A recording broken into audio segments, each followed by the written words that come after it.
मलिक बोस्तान साहब, सर क्या आज के बजट को कैसे देख रहे हैं आप? क्या आपके चेहरे पर बजट में क्या देखकर स्माइल आती है?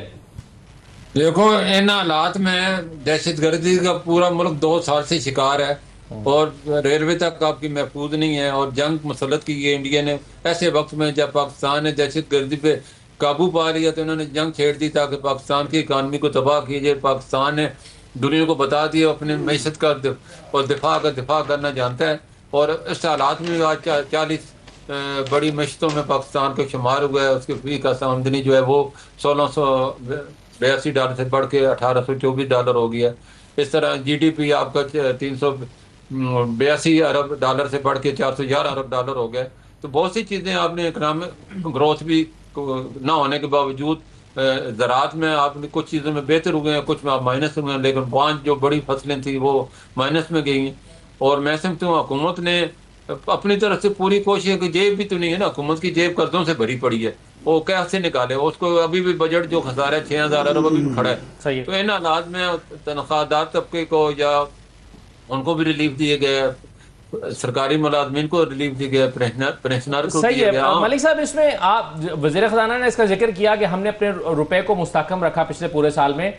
आपकी एक्सपेक्टेशन क्या है? ये इसी पर बरकरार रहेगा? ये सही इसकी वैल्यू है? ये नीचे जाना चाहिए, ऊपर जाना चाहिए, बरकरार रहना चाहिए? आपकी असेसमेंट अगले साल के लिए क्या है? और आपकी इजाज़त से अगर मैं बोस्तान खान साहब से सवाल कर लूँ जो इससे बहुत ज़्यादा रिलेटेड है, ये जो हुकूमत जो है पिछले 1-2 साल से ऐलान करके ये मार्केट से डॉलर जो ख़रीदती है, कई बिलियन डॉलर जो है, ये क्या अच्छी पॉलिसी है और इसके क्या असरात पड़ते हैं डॉलर के ऊपर रहने में और इकोनॉमी में?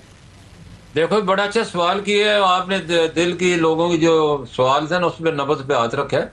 तो ये पूरे लोग सवाल करते हैं मुझे। देखो, पाकिस्तानी रुपया अभी भी अंडर वैल्यू है। आपने रीजन में देखा ना, इंडिया का 82 है, बांग्लादेश 95 है, अफगानिस्तान जिसका इकोनॉमिक सेक्शन है वो 70 रुपये है।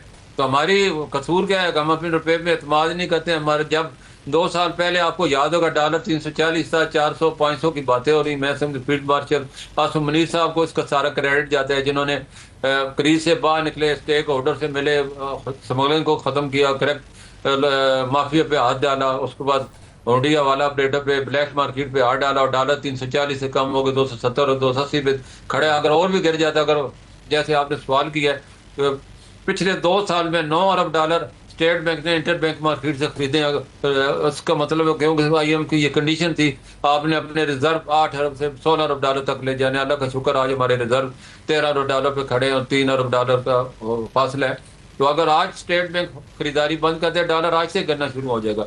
और डॉलर का अगर टारगेट भी 250 है और मैं समझता हूँ हुकूमत जो है उसकी अपनी मजबूरियाँ आप देखो, MOU बहुत साइन हुए लेकिन एग्रीमेंट के तहत कोई भी नहीं हुआ, ना कोई डॉलर आया है। सारे स्पेशल इन्वेस्टमेंट काउंसिल ने बड़ी मेहनत की है MOU साइन कराने में, लेकिन जब तक इन हालात में जब जंग के बाद मंडरा रहे हों, बरसने देंगे या कब छड़ेंगे ये तो अल्लाह ही जानते हैं। पाकिस्तान के अपने लोग पाकिस्तान से भाग रहे हैं कि किसी तरह एटमी जंग ना हो जाए, तो बाहर की इन्वेस्टमेंट तो आ नहीं रही। हमें तो अगर टारगेट करना है 1.5 करोड़ पाकिस्तानी जो $8 अरब माना तनख्वाह लेते हैं, उनको टारगेट करें, उनकी हमें मिन्नतें करनी चाहिए ताकि $4 अरब तो ठीक है, हर महीना वो भेज रहे हैं, हम उनको सलाम पेश करते हैं।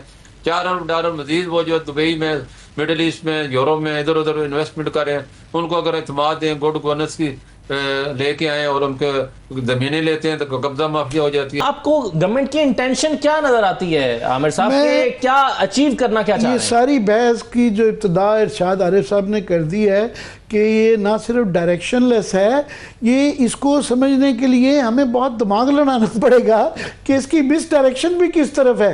ये एक हाथी है जो कि बदमस्त हो गया, हमें ये नहीं पता कि ये किधर टक्कर मारेगा, इधर मारेगा, उसके लिए भी टाइम लगेगा। इसके फाइन प्रिंट को पढ़ना पड़ेगा कि कहाँ से, जो कि इब्तिदा इकोनॉमिक सर्वे से नजर आई कि एक कवर अप है। सो बजट के अंदर भी कहाँ कहाँ कवर अप्स हैं, किस डॉक्यूमेंट, किस शिक के अंदर क्या छुपा के रखा हुआ है, इसके लिए थोड़ा सा टाइम दें। मगर ओवरऑल क्लियरली कहा जा सकता है कि इसकी डायरेक्शन नहीं है, कोई डायरेक्शन नहीं है। सही है।